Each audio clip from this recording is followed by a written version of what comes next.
Hello, welcome to How Convolutional Neural Networks Work. Convolutional neural networks, or ConvNets or CNNs, can do some pretty cool things. If you feed them a bunch of pictures of faces, for instance, they'll learn some basic things like edges and dots, bright spots, dark spots. And then because they're a multi-layer neural network, that's what gets learned in the first layer. The second layer are things that are recognizable as eyes, noses, mouths. And the third layer are things that look like faces. Similarly, if you feed it a bunch of images of cars, down at the lowest layer, you'll get things, again, that look like edges. And then higher up, you'll get things that look like tires and wheel wells and hoods. And at a level above that, things that are clearly identifiable as cars. CNNs can even learn to play video games by forming patterns of the pixels as they appear on the screen and learning what is the best action to take when it sees a certain pattern. A CNN can learn to play video games, in some cases, far better than a human ever could. Not only that, if you take a couple of CNNs and have them set to watching YouTube videos, one can learn objects by, again, picking out patterns, and the other one can learn types of grasps. This then, coupled with some other execution software, can let a robot learn to cook just by watching YouTube. So there's no doubt CNNs are powerful. Usually when we talk about them, we do so in the same way we might talk about magic. But they're not magic. What they do is based on some pretty basic ideas applied in a clever way. So to illustrate these, we'll talk about a very simple toy convolutional neural network. What this one does is takes in an image, a two-dimensional array of pixels. You can think of it as a checkerboard, and each square on the checkerboard is either light or dark. And then by looking at that, the CNN decides whether it's a picture of an X or of an O. So for instance, on top there, we see an image with an X drawn in white pixels on a black background. And we would like to identify this as an X. And the O, we'd like to identify as an O. So how a CNN does this has several steps in it. What makes it tricky is that the X is not exactly the same every time. The X or the O can be shifted, it can be bigger or smaller, it can be rotated a little bit, thicker or thinner, and in every case we would still like to identify whether it's an X or an O.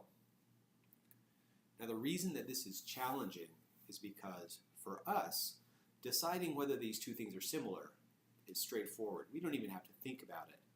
For a computer, it's very hard. What a computer sees is this checkerboard, this two-dimensional array, as a bunch of numbers, ones and minus ones. A 1 is a bright pixel, a -1 is a black pixel, and what it can do is go through pixel by pixel and compare whether they match or not. So to a computer, it looks like there are a lot of pixels that match, but some that don't, quite a few that don't actually. And so it might look at this and say, I'm really not sure whether these are the same. And so it would, because a computer is so literal, it would say, uncertain. I can't say that they're equal.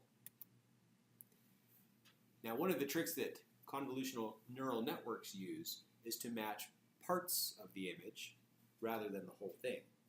So if you break it down into its smaller parts or features, then it becomes much more clear whether these two things are similar. So examples of these little features are little mini images. In this case, just 3 pixels by 3 pixels. The one on the left is a diagonal line slanting downward from left to right. The one on the right is also a diagonal line slanting in the other direction. And the one in the middle is a little X. These are little pieces of the bigger image.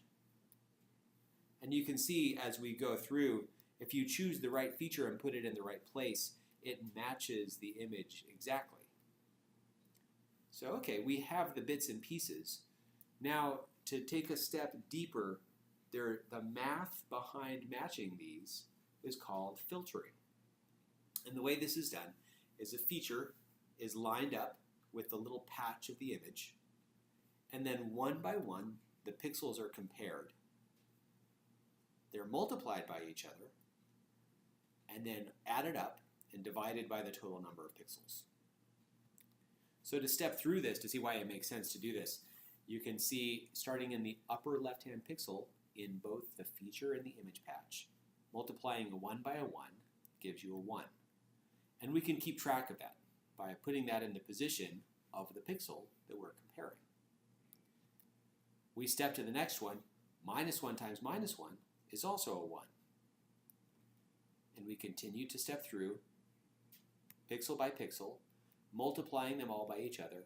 And because they're always the same, the answer is always 1. When we're done, we take all these 1s and add them up and divide by 9. And the answer is 1. So now we want to keep track of where that feature was in the image, and we put a 1 there. Say, when we put the feature here, we get a match of 1. That is filtering. Now we can take that same feature and move it to another position and perform the filtering again. And we start with the same pattern. The first pixel matches, the second pixel matches. The third pixel does not match. Minus 1 times 1 equals minus 1. So we record that in our results. And we go through and do that through the rest of the image patch.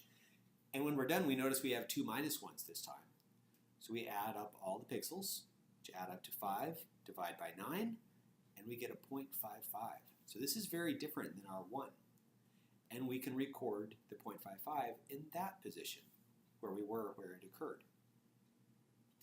So by moving our filter around to different places in the image, we actually find different values for how well that filter matches or how well that feature is represented at that position. So this becomes a map of where the feature occurs. By moving it around to every possible position, we do convolution. That's just the repeated application of this feature, this filter, over and over again.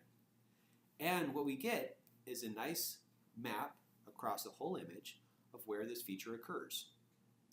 And if we look at it, it makes sense. This feature is a diagonal line slanting downward, left to right, which matches the downward, left to right diagonal of the x.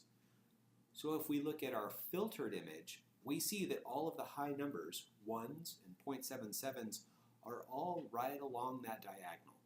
That suggests that that feature matches along that diagonal much better than it does elsewhere in the image.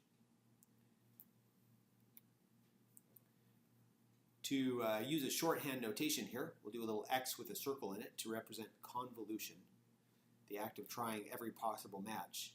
And we repeat that with other features. We can repeat that with our X filter in the middle and with our upward slanting diagonal line in the bottom. And in each case, the map that we get of where that feature occurs is consistent with what we would expect based on what we know about the X and about where our features match. This act of convolving an image with a bunch of filters, a bunch of features, and creating a stack of filtered images is we'll call a convolution layer. A layer because it's an operation that we can stack with others, as we'll show in a minute. In convolution, one image becomes a stack of filtered images. We get as many filtered images out as we have filters. So convolution layer is one trick that we have. The next big trick that we have is called pooling. This is how we shrink the image stack. And this is pretty straightforward. We start with the window size, usually 2 by 2 pixels or 3 by 3 pixels, and a stride, usually 2 pixels. Just in practice, these work best. And then we take that window and walk it in strides across each of the filtered images. From each window, we take the maximum value. So to illustrate this, we start with our first filtered image. We have our 2 pixel by 2 pixel window.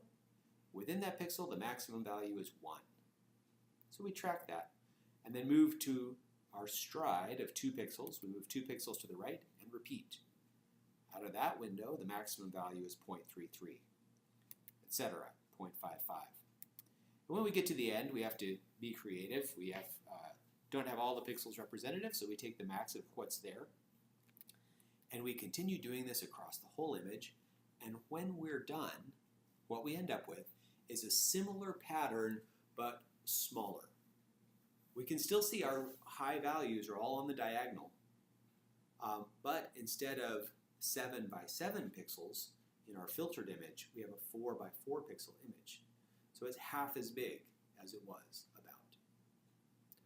This makes a lot of sense to do if you can imagine if instead of starting with a 9 by 9 pixel image, we had started with a 9,000 by 9,000 pixel image. Shrinking it is convenient for working with it. Makes it smaller. The other thing it does is pooling doesn't care where in that window that maximum value occurs. So that makes it a little less sensitive to position. And the way this plays out is that if you're looking for a particular feature in an image, it can be a little to the left, a little to the right, maybe a little rotated, and it'll still get picked up. So we do max pooling with all of our stack of filtered images and get, in every case, smaller set of filtered images. Now, that's our second trick. Third trick, normalization. This is just a step to keep the math from blowing up and keep it from going to 0. All you do here is everywhere in your image that there is a negative value, change it to 0. So for instance, if we're looking back at our filtered image, we have these what are called rectified linear units. That's the little computational unit that does this. But all it does is steps through everywhere there's a negative value, change it to 0. Another negative value, change it to 0. And by the time you're done, you have a very similar looking image, except there's no negative values. They're just zeros. And we do this with all of our images, and this becomes another type of layer. So in a rectified linear unit layer, a stack of images becomes a stack of images with no negative values. Now, what's really fun, the magic starts to happen here when we take these layers, convolution layers, rectified linear unit layers, and pooling layers, and we stack them up so that the output of one becomes the input of the next. You'll notice that what goes into each of these and what comes out of these looks like an array of pixels, or an array of pixels. And because of that, we can stack them nicely. We can use the output of one for the input of the next. And by stacking them, we get these operations building on top of each other. What's more, we can repeat the stacks. We can do deep stacking.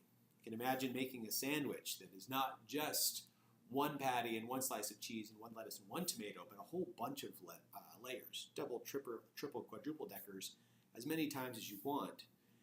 Each time, the image gets more filtered as it goes through convolution layers, and it gets smaller as it goes through pooling layers. Now, the final layer in our toolbox is called a fully connected layer. Here, every value gets a vote on what the answer is going to be. So we take our now much filtered and much reduced in size stack of images.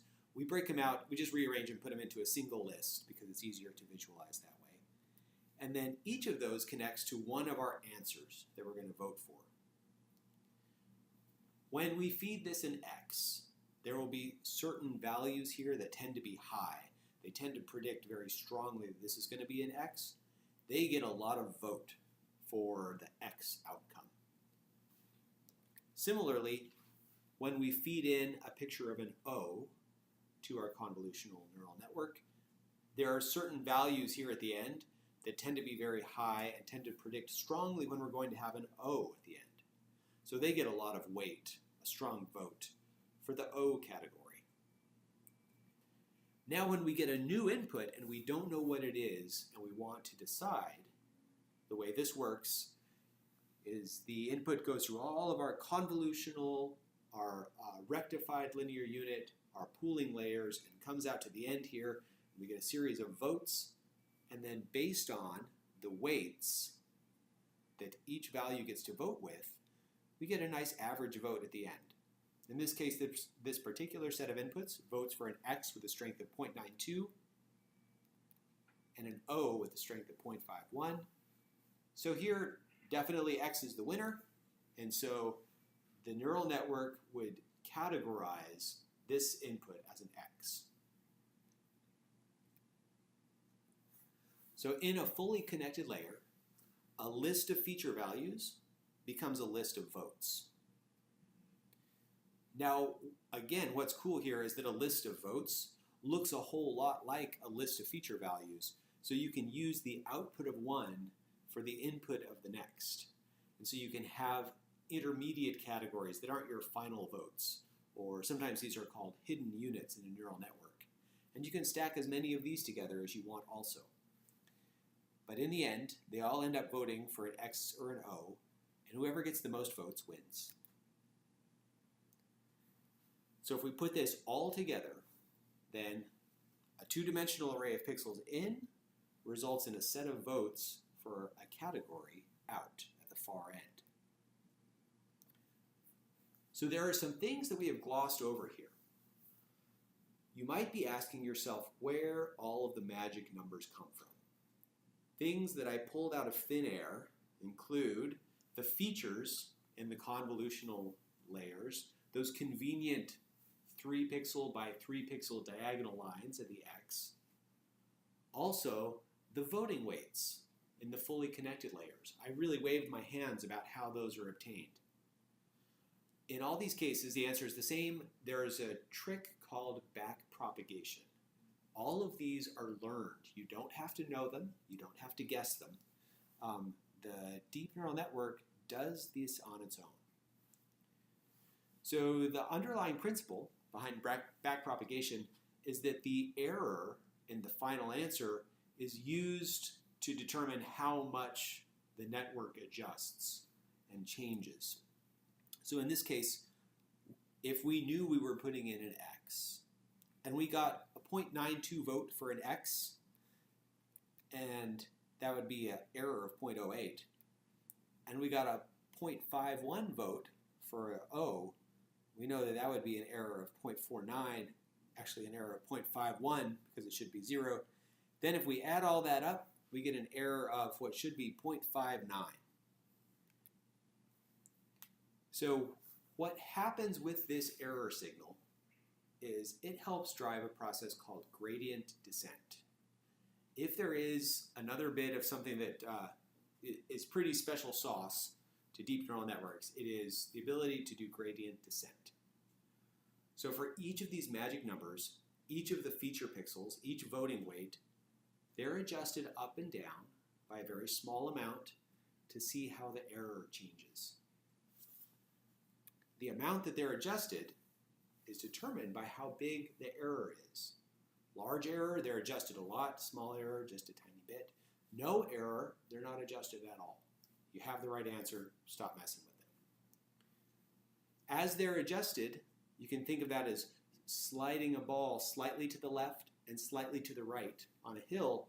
You want to find the direction where it goes downhill.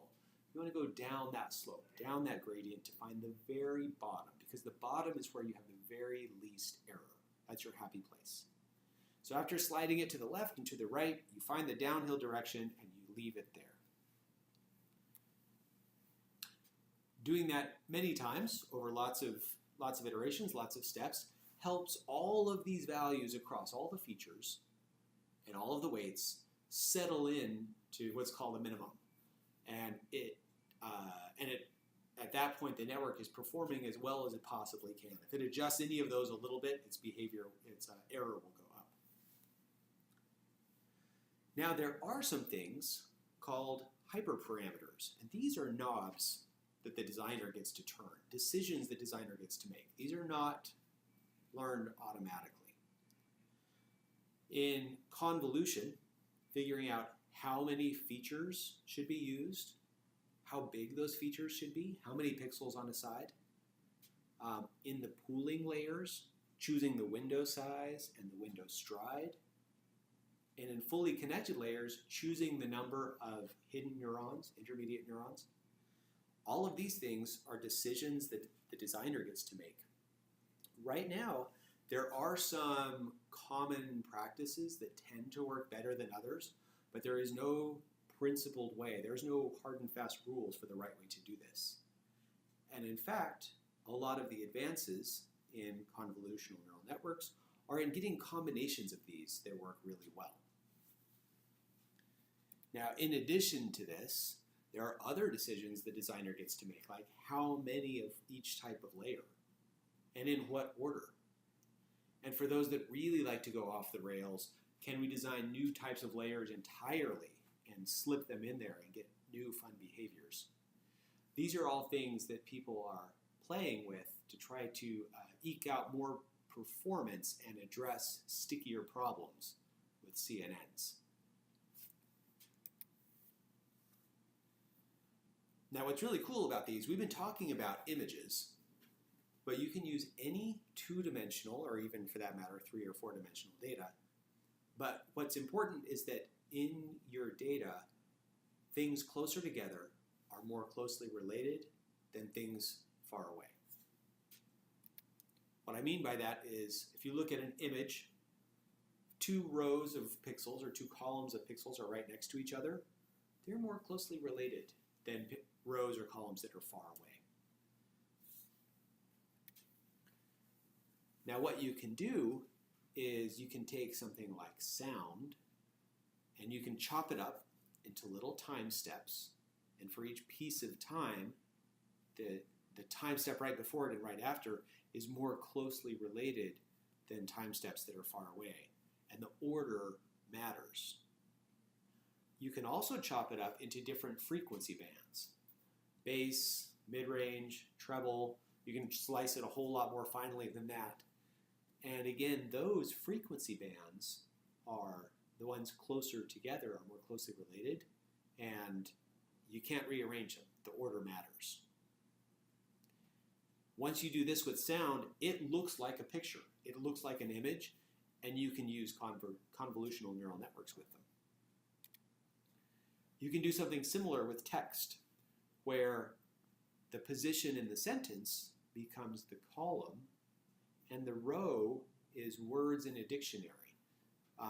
In this case, it's hard to argue whether order matters. That order matters. It's hard to argue that words in a dictionary are, that some are more closely related than others in all cases. And so the trick here is to take a window that spans the entire column, top to bottom, and then slide it left to right. That way it captures all of the words, but it only captures a few positions in the sentence at a time.